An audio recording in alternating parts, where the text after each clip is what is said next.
দর্শক, ওয়েসিস এই সময়ে আপনাদের স্বাগত জানাচ্ছি। আমি ফখরুল আলম কাঞ্চন। আশা করি যে যেখানে আছেন ভালো আছেন, সুস্থ আছেন। খাদ্যে ভেজাল রোধ এবং তার করণীয় নিয়ে আজ আলোচনার জন্য আমরা দুজন বিশেষজ্ঞকে আমন্ত্রণ জানিয়েছি। আমাদের সঙ্গে আছেন ডাক্তার A.K.M. জাফরুল্লাহ, পরিচালক, জনস্বাস্থ্য ইনস্টিটিউট। সঙ্গে আছেন প্রফেসর ডাক্তার ইকবাল রৌফ মামুন, সদস্য বাংলাদেশ নিরাপদ খাদ্য কর্তৃপক্ষ। ডাক্তার জাফরুল্লাহ, আমি প্রথমেই আপনার কাছে জানতে চাবো যে নিরাপদ খাদ্য ব্যবস্থাপনায় আমরা কি অবস্থায় আছি? আমরা তো জানি সামনে রমজান মাসে যেটা হয় সেটা হলো ব্যবসায়ীদের মুনাফা এবং ভেজাল এ দুটোই বেড়ে যায়। এমনি একটি অবস্থায় আমরা কোথায় আছি আসলে? আমাদের খাদ্য নিরাপত্তা ব্যবস্থাপনাটা কত দূর, কি অবস্থায় আছে? তথায় ভেজাল খাদ্য নিরোধে বাংলাদেশ সরকারের যে কয়টি মন্ত্রণালয় কাজ করে তার মধ্যে স্বাস্থ্য পরিবার কল্যাণ মন্ত্রণালয় একটা অন্যতম মন্ত্রণালয়, এবং আমি মনে করি তারা বিশাল দায়িত্ব পালন করে এই মন্ত্রণালয়। বিশেষ করে ভেজাল খাদ্যের সচেতনতা, সন্দেহজনক ভেজাল খাদ্য জব্দ করা, এগুলো আবার জনস্বাস্থ্য ইনস্টিটিউটের সর্বাধুনিক একটা যে lab, public health national food safety lab, এটাতে এগুলো পরীক্ষা করা, পরীক্ষার প্রতিবেদন আবার স্ব উপজেলায় প্রেরণ করা, সেখানে ভেজাল প্রতীয়মান হলে আইনি ব্যবস্থা নেওয়া, একই সাথে জনগণকে সচেতন করা, এই বিশাল দায়িত্ব আমরা পালন করে থাকি। আমরা স্বাস্থ্য মন্ত্রণালয়, আমরা অন্যান্য মন্ত্রণালয় একসাথে কাজ করে থাকি। আমাদের জনস্বাস্থ্য ইনস্টিটিউটে যেই ল্যাব আমাদের আছে সেটা ভেজাল নিরোধ অথবা ভেজাল প্রমাণের জন্য আমরা এই ল্যাবে আমরা বিভিন্ন খাদ্যদ্রব্য আমরা পরীক্ষা করে থাকি। আমরা প্রায় 161 ধরনের মানে স্বাস্থ্যহানিকর ভেজাল উপাদান আমরা নির্ণয় করতে আমরা সক্ষম আমাদের ল্যাবে। 161 না, এটা কি শুধু খাদ্যের ভেজাল? খাদ্যের, সবই খাদ্যের। আর আমরা বলবো যে এই ভেজাল বিষয়ে বাংলাদেশ ভেজালের এই প্রক্রিয়ায় আমরা মাঝামাঝি অবস্থানে আছি। খুব বেশিও না আবার কমও না, কিন্তু যতটুকু ভেজাল হচ্ছে এই ভেজালের যদি দিনে দিনে বাড়তে থাকে তাহলে একসময় স্বাস্থ্যের প্রতি বা বিশাল জনগোষ্ঠী স্বাস্থ্যের একটা ঝুঁকিতে এসে দাঁড়াবে। এতে মানুষ তার কর্মক্ষমতা হারাবে, জাতির জন্য একটা সে বোঝা হয়েও দাঁড়াবে। আচ্ছা ডাক্তার জাফরুল্লাহ, আমি যদি আপনার কাছে জানতে চাই যে ফুড সেফটি ল্যাবরেটরিতে কি ধরনের ভেজালগুলো আপনারা নির্ণয় করছেন বা দেখতে পাচ্ছেন? প্রথমে আমরা ভেজাল খাদ্য অথবা সন্দেহকৃত খাদ্য আমরা কিভাবে সংগ্রহ করি সে বিষয়টা আপনাকে জানাচ্ছি। সেটা হলো আমাদের সারা বাংলাদেশে প্রত্যেক উপজেলা এবং জেলায় প্রায় 500 স্যানিটারি ইন্সপেক্টর এরা এই ভেজাল খাদ্য সচেতনতার উপর কাজ করে থাকে। তাদের কাজের প্রক্রিয়া কি, কিভাবে কাজ? তারা একদিকে ভেজাল খাদ্যের বিষয়ে জনগণকে সচেতন করে, অন্যদিকে প্রতিটি স্যানিটারি ইন্সপেক্টর কমপক্ষে মাসে 5টি সন্দেহকৃত ভেজাল নমুনা জব্দ করে সেটা বিশেষভাবেই তারা আমাদের ল্যাবে অত্যন্ত গোপনীয়তার সাথে এটা প্রেরণ করেন, এবং ওখানে তারা যেই বিষয়টা জানতে চায়, যেমন অন্য তেলে সংমিশ্রণ আছে কি না, সেটার পিএইচ ঠিক আছে কি না, এটা দেখার জন্য বলে। আমরা যে বিষয়টা ওরা জানতে চায় সেটাই করি। তো আমরা সাধারণত তেলে যেই বিষয়টা আমরা দেখতে পাই বেশিরভাগই ভোজ্য তেলের সাথে, গুণসম্পন্ন তেলের সাথে তারা পাম অয়েল, তারপরে হলো অন্যান্য নিম্নমানের তেলের সংমিশ্রণ ঘটায়, যাতে তেলের যে পিএইচ এটার পরিবর্তন হয়, এবং এটা ভোক্তারা যখন গ্রহণ করে তাদের শারীরিক অনেক উপসর্গ দেখা দেয়। একইভাবে মশলা জাতীয় খাবারগুলো যেগুলো তারা জব্দ করে, মরিচ, হলুদ, এগুলোর মধ্যে যে জিনিসগুলো দেখা যায় সেটা হলো যে আমরা মরিচের মধ্যে ইটের গুঁড়া দেখতে পাই, এবং মরিচকে উজ্জ্বল করার জন্য তারা সুদান রেডের মতো একটি স্বাস্থ্যহানিকর তারা রং ব্যবহার করে, তারা অন্যান্য কেমিক্যাল রঙও ব্যবহার করে, যেটা স্বাস্থ্যের জন্য এতই ক্ষতিকর যে এই কেমিক্যালগুলো গ্রহণের ইয়েতে আমরা অনেকের মধ্যে তাদের বিভিন্ন ভাইটাল অর্গানে ক্যান্সার দেখা দিতে পারে ভবিষ্যতে যদি দীর্ঘদিন বক্তারা এগুলো গ্রহণ করে। এছাড়াও তারা আমাদের কাছে অন্যান্য খাদ্যদ্রব্য প্রেরণ করে থাকে, যেমন দুধ জাতীয় যদি জিনিস যদি প্রেরণ করে, ওতে আমরা সাধারণত ফরমালিনে দেখতে পাই বেশি, যেটা গ্রহণ করলে সাধারণ মানুষের তো স্বাস্থ্য ক্ষতি হয়। ইভেন গর্ভবতী মা যদি এই ফরমালিন জাতীয় মিষ্টি অথবা দুধ জাতীয় জিনিস গ্রহণ করে, তার গর্ভের বাচ্চাও বিকলাঙ্গ হওয়ার সম্ভাবনা থাকে। এছাড়া আমরা স্যাম্পল হিসাবে আমরা সাধারণ বক্তারাও আমাদের কাছে স্ব-উদ্যোগে তারা সরকারের নির্দিষ্ট ফি-এর মাধ্যমে আমাদের যে সর্বাধুনিক ল্যাব আমরা এখন করেছি, ন্যাশনাল ফুড সেফটি ল্যাব, সেখানে তারা খাদ্যদ্রব্য স্ব-উদ্যোগে তারা পরীক্ষা করার জন্য নিয়ে যায়।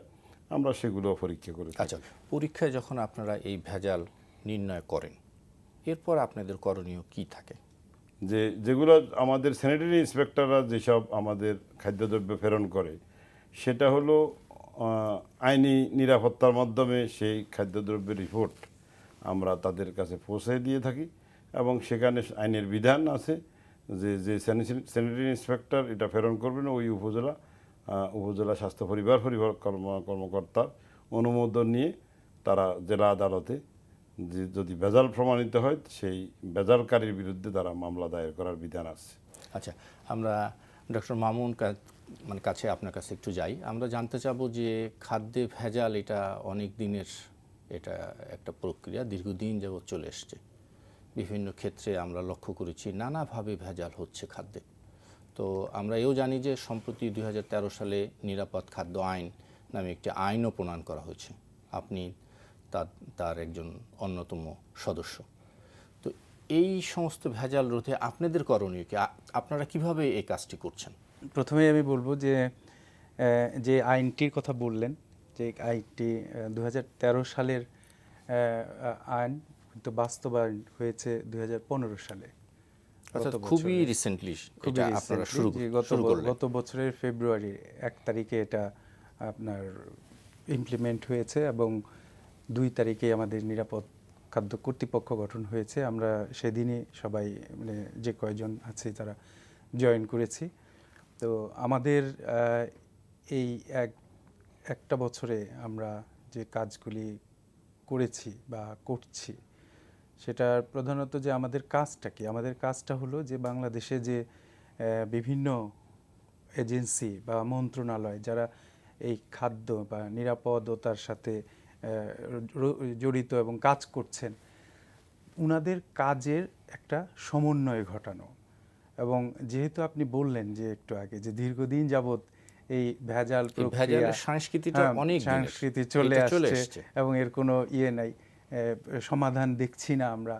তো এই সমাধানের উদ্দেশ্যেই কিন্তু এই আইন এবং এই কর্তৃপক্ষ গঠন, যাতে আমরা বিভিন্ন মন্ত্রণালয় এবং অন্যান্য যারা এজেন্সি আছেন তাদের কাজটাকে একটা সমন্বয় করে যেই কাজগুলা বা বাকি আছে কিংবা যেই জিনিসগুলোর জন্য এটা হচ্ছে না, সেই গ্যাপগুলো আমরা ফিল আপ করে উনাদেরকে নিয়েই আমরা এই কাজটা, এই আইনটাকে ইমপ্লিমেন্ট করব। কারণ আইনে বলা আছে আপনার যে আমাদের দায়িত্ব, এই আইনটাই বলেছে যে বিজ্ঞান ভিত্তিক উপায়ে বা বিজ্ঞানের অনুশীলন করে আমাদের খাদ্যের উৎপাদন থেকে শুরু করে একবারে মাঠ পর্যায় থেকে শুরু করে কনজিউমার বা ভোক্তার টেবিলে যাওয়া পর্যন্ত যে আপনারা শুধু খাদ্য শৃঙ্খল, ফুড সেফটিটা দেখবেন, শুধুমাত্র ফুড। আমরা অন্য কোনো কিছুতে আমাদের আইনে খাদ্যের সংজ্ঞার ভিতরে যা যা পড়েছে তার সব কিছু আমরা দেখব, এবং সেটা এই ফার্ম থেকে প্লেট পর্যন্ত যে খাদ্য শৃঙ্খল বা ফুড চেইন বলি, এই পুরো চেইনটা যাতে নিরাপদ থাকে। আমি আরেকটু বলতে চাই, যেমন ধরেন আমাদের এখানে যেই সংস্কৃতিটা চলে আসছে যে কোথাও কিছু একটা দুর্ঘটনা ঘটলো, তখন সেটাকে ধরে তাকে শাস্তি দেওয়া কিংবা ব্যবস্থা নেওয়া, কিন্তু এই প্রক্রিয়া চলতে থাকলে কিন্তু এর সমস্যার সমাধান হবে না। আচ্ছা। যতদিন পর্যন্ত আমরা একটা প্রিভেন্টিভ ব্যবস্থা নিতে না পারি, যাতে আমাদের এই সমস্যাটাই না হয়। না, কিন্তু এই সমস্যাটাকে প্রতিকারের উপায় কি? কারণ ব্যবসায়ীরা তো যারা খাদ্যে ভেজাল করছেন, তারা তো কন্টিনিউয়াস প্রসেসে নানাভাবে তারা করছেন, বিভিন্ন পদ্ধতি, আজকে এভাবে, কালকে আবার নতুনভাবে। তো সেটার প্রতিকারের উপায় কি? সেটার প্রতিকারের উপায় দুটো, যে একটা হচ্ছে যে সচেতনতা গ্রো করা, যে এই জিনিসটা করলে আপনার ক্ষতি কাদের হচ্ছে, আমাদের নিজেদেরও হচ্ছে, ভবিষ্যৎ প্রজন্মেরও হচ্ছে, এবং এই ক্ষতিটা যাতে না হয়, ভেজাল ছাড়াও যে ব্যবসা করা যায় এটা বোঝানো তাদের, প্লাস সেই সাথে এনফোর্সমেন্ট বা আইনের প্রয়োগ, এই দুটোর সমন্বয়ে এটা সম্ভব। ডক্টর জাফরুল্লাহ, আমরা যদি যাই, আইনের প্রয়োগের কথা বলা হয়েছে। তো আপনারা আইনের প্রয়োগ, যখন একটা ভেজাল আপনারা আইডেন্টিফাই করছেন, তখন আইনের প্রয়োগটা কিভাবে করেন? আপনাদের সুপারিশ কি থাকে বা আপনাদের তৎপরতা কি? আমাদের আইনের মাধ্যম হলো যে, আমি আপনাকে আগেই বলেছি যে আমাদের স্যানিটারি ইন্সপেক্টররা যেসব খাদ্য জব্দ করে সেটা আইনি প্রক্রিয়ায় মাধ্যমে হয়, এবং সেটা যদি ভেজাল প্রতীয়মান হয়, তাহলে আমাদের ওখানে স্বাস্থ্য কর্তৃপক্ষ এখন ইয়েতে, যেহেতু খাদ্য আদালত 2013 সালে যে নিরাপদ খাদ্য আইন হয়েছে, সেখানে খাদ্য আদালতের কথা বলা হয়েছে, কিন্তু এই আইনটা হওয়ার পূর্ব পর্যন্ত আমাদের ওখানে যে দেশি প্রচলিত আইন, সেই আইন মোতাবেকই তাদের বিরুদ্ধে মামলা রুজু করা হয়, এবং অপরাধ মাত্রা যেভাবে নির্ধারিত হয় সেভাবে তাদের জেল, জরিমানা এটা নির্ধারিত হয়। না, কিন্তু একজন সাধারণ মানুষ কি এই ভেজাল খাদ্যের প্রতিকার আদালতে গিয়ে চাইতে পারবেন? না, সাধারণ মানুষ চাওয়ার বিধান এখন আর নেই। যদি কোনো সাধারণ মানুষ যদি এটা এরকম প্রতিকার চায় যে কোনো পাইকারি অথবা খুচরা ব্যবসায়ী ভেজাল কর্মের সাথে জড়িত, তো সেখানে আমাদের স্যানিটারি ইন্সপেক্টর আইনের সহায়তা নিয়ে ওখান থেকে খাদ্য জব্দ করে। আপনি জানেন, এটা শুধু আমরা না, এটা হলো স্বরাষ্ট্র মন্ত্রণালয়ের যেসব মোবাইল কোর্ট, তারাও এরকম খাদ্য না, জব্দ কিন্তু করে। একজন ভোক্তা হ্যাঁ। যদি ভুক্তভোগী হয়ে যান, আমি বাজার থেকে একটা জিনিস ক্রয় করে নিয়ে এসে আমি ভেজালের সম্মুখীন হলাম, তো সেক্ষেত্রে আমি কিভাবে প্রতিকার পাবো? আমি কার কাছে যাব?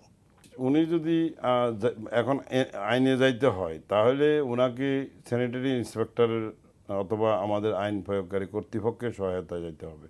কারণ খাদ্য স্যাম্পল জব্দ করার অধিকার একমাত্র আইন প্রয়োগকারী সংস্থা এবং আমাদের স্বাস্থ্যের স্যানিটারি ইন্সপেক্টরদের উপর অর্পিত।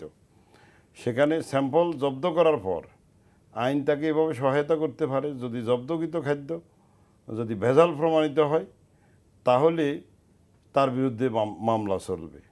আর আপনি একজন বক্তা হিসাবে ভেজাল খাদ্যের শিকারে আপনার স্বাস্থ্যহানি ঘটছে, এটা প্রমাণ করা এই মুহূর্তে আমার মনে হয় কোনো বক্তার পক্ষে কোনোভাবে সম্ভব না, যতক্ষণ পর্যন্ত আইন প্রয়োগকারী সংস্থা তাকে খাদ্য জব্দ করে সহায়তা না দেবে। কারণ সে এককভাবে যদি খাদ্য জব্দ করার তার কোনো অধিকারও নেই, এবং সেটা সেই মানে কোনো ল্যাব, আমাদের ল্যাব হোক, বিএসটিআই হোক, সায়েন্স ল্যাবরেটরি, কোনো ল্যাবেই তাকে ভেজাল খাদ্য প্রত্যয়নের প্রদান করবে না। যদি না করে, তাহলে তো সে আইনের আশ্রয় বা আইনের প্রতিকার পাবে না। কিন্তু এটা মানে কিভাবে সে যাবে তাহলে? মানে প্রতিকারটা তাহলে সে কিভাবে পাবে? আপনাদের কাছে যেতে হবে? আপনি অন্যান্য অপরাধে যেরকম আপনাকে মনে করেন পুলিশ, মানে ক্রাইম জন্য যেরকম পুলিশের কাছে যেতে হবে, ঠিক একইভাবে যদি তার কোনো এরকম ভেজালের বিষয়ে তার কোনো মানে বক্তব্য থাকে অথবা তার জানা কোনো তথ্য থাকে, তাহলে তাকে হয়তো স্বরাষ্ট্র মন্ত্রণালয়ের ল অ্যান্ড এনফোর্সমেন্টকে জানাতে হবে, তারা তাদের টিমের সাথে স্যানিটারি ইন্সপেক্টর থাকে, অথবা তারা আমাদের স্বাস্থ্য কর্তৃপক্ষকে অবহিত করতে হবে, কইরা তাদের মাধ্যমে তাকে খাদ্য জব্দ করতে হবে। অন্যথায় সরাসরি তার কোনো কিছু করার এখন পর্যন্ত কোনো বিধান আমরা দেখি না। আগামীতে হয়তো ওনারা নিরাপদ খাদ্য কর্তৃপক্ষ যেসব প্রবিধান বানাচ্ছেন, সেখানে কোনো ওনারা এটার একটা বিহিত করতে পারেন, অথবা নির্দেশনা দিলে সেভাবেই।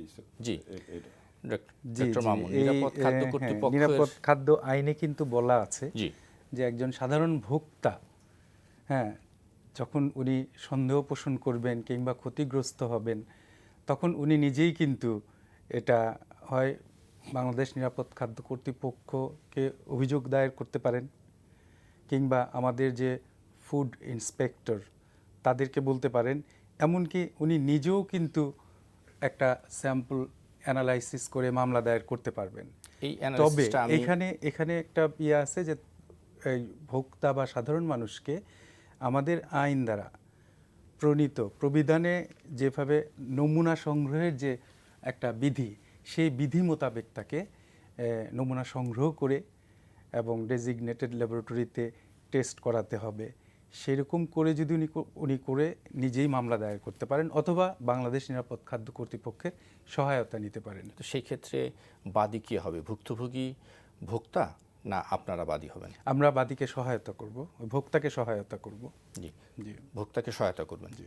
কিন্তু ভোক্তা যে আপনারা কখনো বাদী হয়ে কি মামলা করবেন? হ্যাঁ, সেটা করবেন আমাদের ইন্সপেক্টররা। যখন ওই যে সন্দেহজনক হবে কিংবা যে সন্দেহ হলো এই খাবারটা, তখন ওই ফুড যিনি ইন্সপেক্টর তিনি নমুনা সংগ্রহ করবেন আমাদের প্রবিধানের যেভাবে আসতেছে সেই অনুযায়ী করে উনি পরীক্ষা করবেন, করে মামলা দায়ের করতে পারবেন ওই এর বিরুদ্ধে।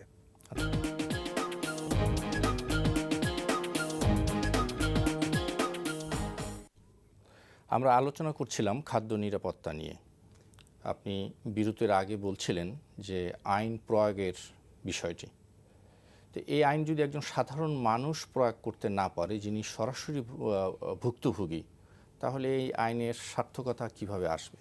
না, পারবেন না কেন? আমি ঠিক একটু আগেই বললাম, যে কোনো ব্যক্তি আপনার আমাদের আইনের এখানে আপনার দেখেন যে ধারা 46-এ বলা আছে কেমন, যে খাদ্যবস্তু কোনো ব্যক্তি খাদ্যদ্রব্য বা খাদ্য উপকরণ সংগ্রহ বা ক্রয় করিবার পর বিধি দ্বারা নির্ধারিত ফিস পরিশোধ পূর্বক যে স্থান বা উৎস হইতে খাদ্যদ্রব্য খাদ্য উপকরণ সংগ্রহ করবেন বা ক্রয় করবেন, তাহা অধিক্ষেত্রে খাদ্য বিশ্লেষকের এখতিয়ারাধীন হবে। যিনি করে ওনাকে দিলেন, সেই খাদ্য বিশ্লেষকের দ্বারা উহার নমুনা বিশ্লেষণ বা পরীক্ষা করাইতে পারবেন এবং প্রবিধান দ্বারা নির্ধারিত পদ্ধতিতে উক্তরূপ বিশ্লেষণ পরীক্ষার ফলাফলের সনদ গ্রহণ করিতে পারেন। এটা কোনো ব্যক্তি বলতে যে কেউ করতে পারবেন। এখন যদি এই ইয়েতে যদি আপনার ওখানে যদি আপনার খাদ্যে ভেজাল ধরা পড়ে, তিনি মামলাও করতে পারবেন। ডাক্তার জাফরুল্লাহর কাছে যাবো। জাফরুল্লাহ, আপনারা তো এই ফুড সেফটি ল্যাবরেটরিতে ইতিপূর্বে অনেক খাদ্যের নমুনা পরীক্ষা করেছেন।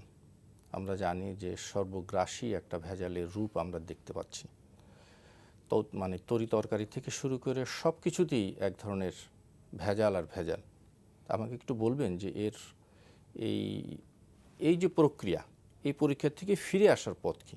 ফিরে আসার এটা হবে একটা সম্মিলিত প্রচেষ্টা।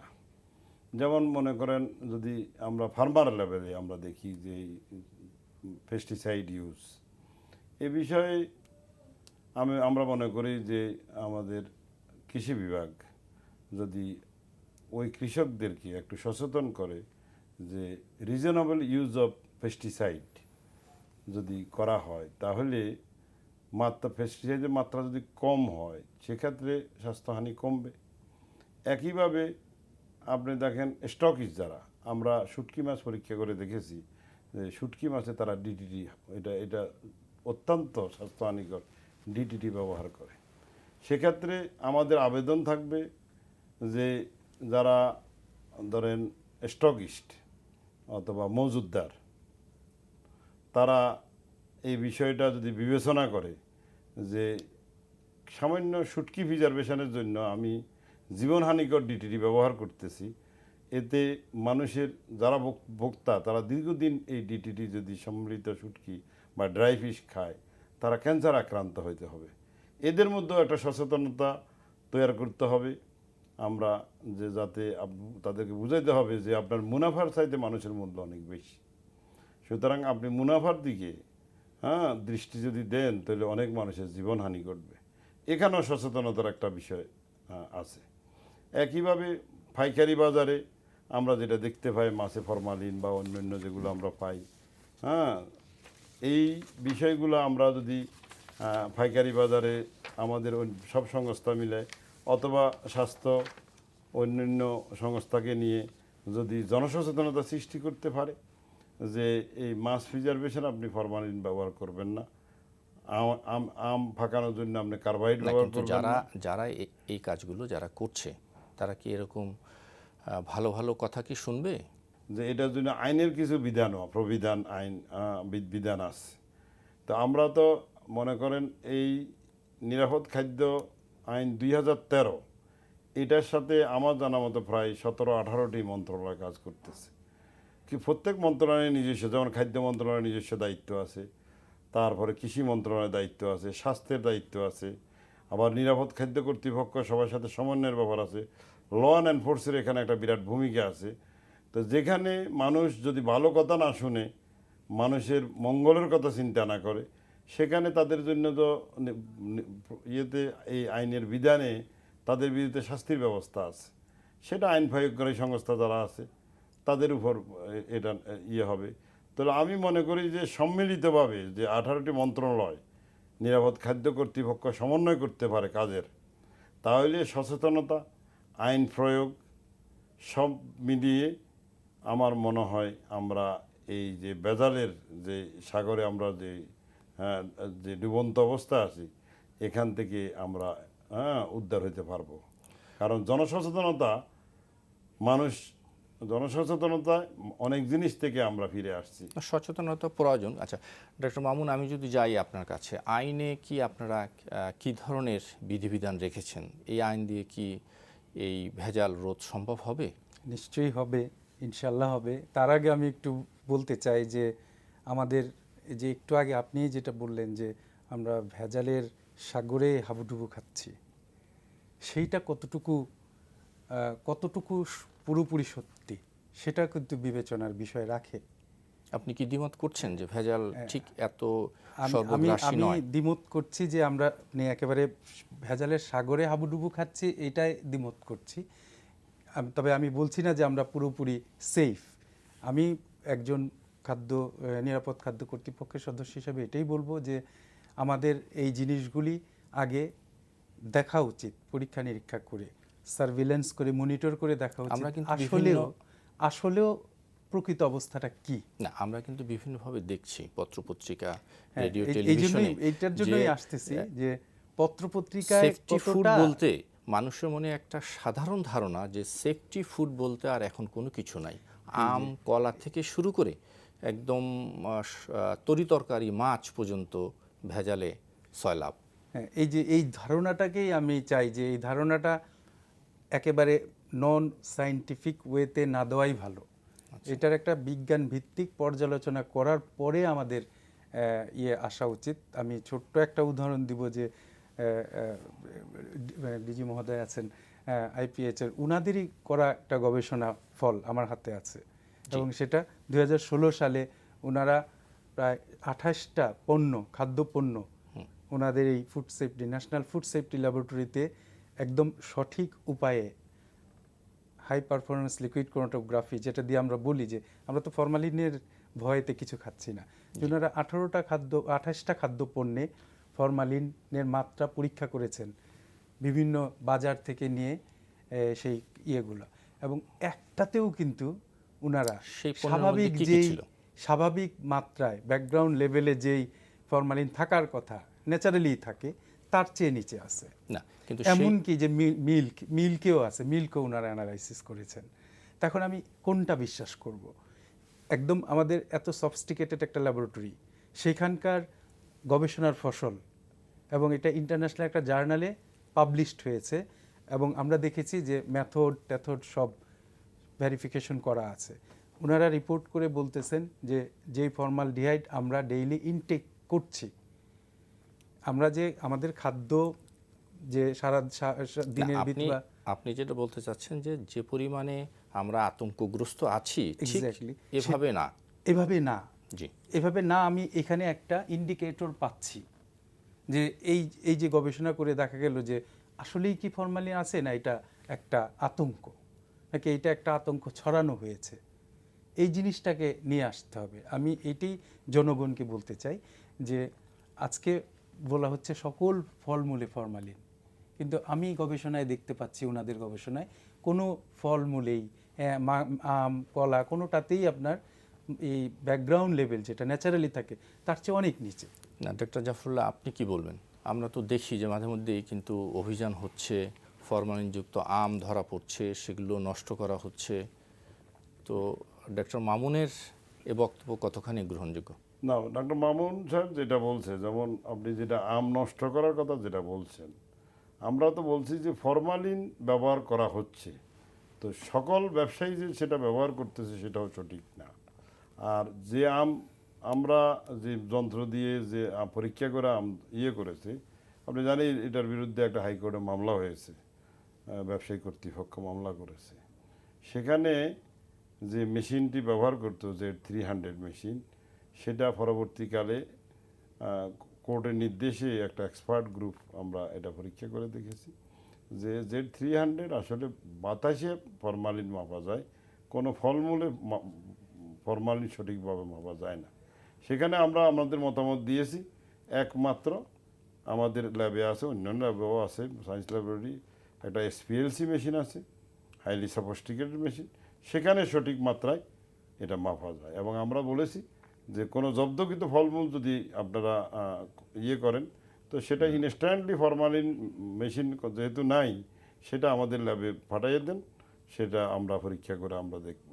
সব যে ভেজাল এটাও ঠিক না। যেমন মনে করেন আমরা গতবার বাংলাদেশ ওয়ালমার্ট বিপুল পরিমাণে আম ব্রিটেনে রপ্তানি করে। না, সেটা তো একটা প্রক্রিয়ার মধ্যে দিয়ে একেবারে আমের মুকুল থেকে শুরু করে শেষ পর্যন্ত একটা প্রক্রিয়ার মধ্যে দিয়ে গিয়েছে। জি, এই কারণে ওইটা বিশুদ্ধ ছিল। হ্যাঁ, সেটা কিন্তু ঠিক আছে। কিন্তু বাদবাকি বাজারে যে সমস্ত আম বা আম বাগানে যেভাবে আম উৎপাদন করা হচ্ছে, তো তা নিয়ে তো কোশ্চেন আছেই।